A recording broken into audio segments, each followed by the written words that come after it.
आपण जानी आज आमर गजपति जिला रेड अलर्ट रे अच्छी और काली कंपैरिजन रे आपण देखिबे वर्षा आमर बढ़ी बढ़ी जाउची तो 2टा पर्यंत आमर जो रेनफॉल डेटा अच्छी 100 mm हेतिला किंतु एबे कंटिन्यूस वर्षा होउची आपण जानी डिफरेंट ब्लॉक्स रे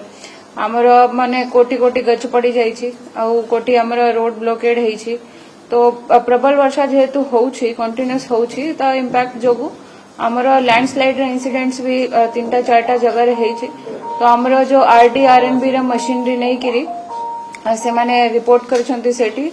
रिस्टोरेशन पाई भी काम चली और गछ पड़ार इंसिडेंट जहाँ भी हेछि आमर फायर टीम क्विकली रिस्पोंड करछंती से सब साइड भी आमर क्लियर हे जाइछि एबे पर्यंत मु आपन को एटा भी जणाइबा को चाहेबी जो माने आमर वल्नरेबल लोक थिले जोठी कि लैंडस्लाइड र प्रोबेबिलिटी होउथिला आमे से मानन को शिफ्ट करिछु कच्चा घर वाला आमर जो लोक थिले से मानन को भी आमे शिफ्ट कर दैछु